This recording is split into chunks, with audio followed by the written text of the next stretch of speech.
안녕하세요. 읽어주는 여행 언니 수야입니다.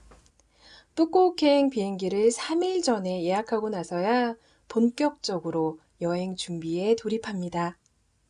사실 해외여행이라지만 비행기와 숙소만 정해진다 해도 반 이상은 한 거라 마음 편히 즐길 준비만 하면 되는데요. 숙소가 참 많은 생각을 하게 합니다.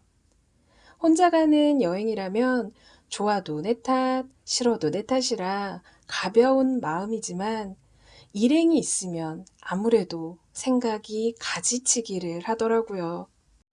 이번 여행은 남편과 그리고 저의 친한 언니가 함께 떠나기 때문인데요. 세 명 다 털털한 성격에 이미 끈끈한 사이지만 아무래도 화장실이나 탈의시 불편함을 감수해야 하기에 한 방은 아무래도 걸리고 그렇다고 두 개의 방을 쓰기에는 여행 경비가 걸립니다.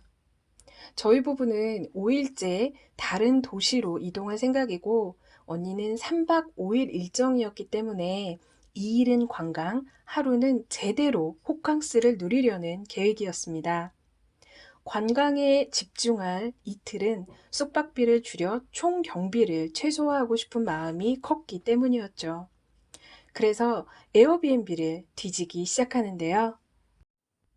그렇게 몇십 분 찾았습니다. 아파트에 수영장도 있고 무엇보다 방 2개, 화장실 2개에 1박 5만 8천 원입니다. 총 3박 일정 중 2박을 여기로 서둘러 예약했습니다. 숙소를 예약하니 마음이 편안해졌습니다. 그런데 그것도 잠시 호스트에게 안 좋은 답변이 왔습니다. 그 집이 더블 부킹이 되어 머무를 수 없다고 하네요. 이 맥 빠지는 소리는 무엇일까요? 다시 원점인가요? 오히려 당황한 호스트가 바빠지기 시작했습니다. 저에게 두 가지 옵션을 제시하는데요. 첫 번째는 처음 예약한 아파트 근처 친구 집이라는 다른 곳을 보여주며 원룸 2개를 같은 가격으로 대여해주고 공항 무료 픽업까지 해준다고 합니다. 두 번째는 본인이 운영하는 방갈로를 안내합니다. 이곳은 시내와 근접하고 바다도 걸어서 3분 거리라고 합니다. 방갈로. 동남아에서 방갈로에 묵어본 적도 없고 사진상으로 꽃과 풀이 많아서 벌레가 많지는 않을까 걱정이 됩니다. 고심 끝에 호스트에게 취소해달라고 요청했습니다. 그냥 마음 편하게 호텔에 갈 생각이었죠. 호스트도 미안하다며 알았다고 했는데요. 잠시 뒤 다시 메시지가 왔습니다. 예약 날짜가 임박해서인지 본인이 취소할 경우 페널티가 100달러 정도 된다고 하네요. 100달러라면 사실 저의 예약 금액이나 다를 바 없기 때문에 호스트는 우리가 다른 호텔에 머물면 예약 금액을 그 호텔로 돌려주러 온다고까지 했지만 일행들과 상의 후 그냥 그 호스트의 방갈로로 가기로 했습니다. 호스트가 너무 고마워하며 공항 무료 픽업 서비스를 약속했습니다. 그리고 3일 후 드디어 뿌꼬 공항에 도착했습니다. 생각보다 크고 깨끗한 공항을 나오니 저희를 기다린 픽업 기사분이 오랜 시간 동안 기다리고 계셨습니다. 입국 심사가 늦어 저희가 제일 늦게 나왔거든요. 북극은 5월부터 10월이 우기라고 들어서 날씨 걱정을 많이 했는데 화창한 날씨에 기분도 좋아집니다. 20분 정도 후 저를 많이 생각하게 했던 그 방갈로에 도착했는데요. 레스토랑과 숙소를 같이 운영하는 곳이었습니다. 픽업차에서 내린 후 메시지로 긴 대화를 나눴던 호스트 가족이 환하게 저희를 맞이해 주셨습니다. 보자마자 이 가족 같은 분위기는 무엇인지 그냥 마음이 편해집니다. 방을 들어갔는데 생각보다 안락한 분위기에 깔끔하고 쾌적해서 마음에 들었습니다. 심지어 저희에게 무료 업그레이드로 트리플룸 2개를 제공해 주셔서 넓게 지낼 수 있었습니다. 이틀을 지냈지만 걱정했던 개미 같은 벌레도 없었고요. 화장실은 최근에 리모델링 한 것처럼 깨끗했습니다.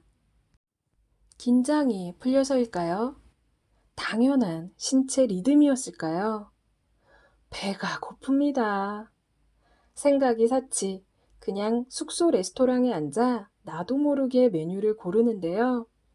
한국에서 갓 도착한 여행자들은 저렴한 물가에 이것저것 먹고 싶은 욕심에 몇 가지를 시켜댑니다. 그리고 빠질 수 없는 맥주도요. 낮술이면 어떤가요? 더 좋죠. 한 캔에 800원. 가격도 예쁘네요. 실패 없는 볶음밥, 푸짐했던 반새우, 한국 음식 같던 돼지고기. 여기 맛집인가? 싶게 허겁지겁 먹었습니다. 식사 후 3분 거리라는 바다로 산책을 나갑니다. 우기라는 게 이런 의미일까요? 성난 파도가 바다를 휘감은 모습이 한눈에 담깁니다. 낯선 곳에서의 이방인은 이제 푸꾸옥에 왔구나를 좀 더 강하게 실감하는데요. 바다 앞 카페에 앉아 넋놓고 지금을 온몸으로 누립니다. 잠시 후 1일 1 마사지를 꿈꾸던 한국 관광객들은 미리 푸꾸옥사랑이라는 카페에서 30% 할인 쿠폰을 받은 마사지 샵으로 이동합니다. 30% 할인을 받으면 전신 마사지를 1시간은 13,000원 정도, 1시간 반은 18,000원 정도에 받을 수 있었습니다. 할인을 받으니 확실히 저렴하기는 했고요. 마사지의 만족도를 묻는다면 같은 샵이라도 누가 나를 만져주느냐에 따라서 다르기 때문에 무조건 좋습니다 라고 확답은 드릴 수가 없네요. 저희도 2명 중 1명은 만족했고요. 1명은 그냥 그랬다 였기 때문이죠. 저는 한국에서는 최소 5, 6만 원 이상 하는 페디큐어 젤을 10,000원에 했는데요. 이거는 할인은 없지만 저는 굉장히 만족했습니다. 이후 마사지샵에서 콜택시를 불러줘서 야시장으로 이동했습니다. 10분 정도 이동했는데 5만동, 약 2,700원 정도 나왔는데요. 만약 제가 직접 그랩을 불렀다면 2,000원 정도 나오지 않았을까 싶어요. 베트남 가시기 전에 혹은 도착해서라도 그랩이라는 어플은 꼭 설치하시길 바랍니다. 즈엉동 야시장의 모습은 그간 수많은 블로그와 유튜브에서 보던 그 모습 그대로였습니다. 낮에는 잘 안 보이던 사람들이 밤이 돼서야 야시장으로 모두 나왔나 싶을 정도로 번잡하기도 했습니다. 물론 지금은 관광객보다는 현지인이 더 많았는데요. 조금 지나면 지금 이 모습에 관광객까지 더해져 더 정신없겠구나 싶더라고요. 제일 먼저 수많은 땅콩집들에서 샘플을 주는데요. 이 땅콩만 모아도 한 움큼은 넘겠다 싶더라고요. 그야말로 시장. 푸꾸옥에서 유명하다는 진주와 후추 가게도 많고 다양한 길거리 음식도 즐비합니다. 그래도 섬에 왔으니 해산물을 먹고자 한 가게에 들어갔는데요. 가격은 생각보다 싸지 않았습니다. 이미 저희 숙소 레스토랑에서 베트남 물가를 알아버렸기에 한국보다는 싸지만 만족스럽지 않은 가격입니다.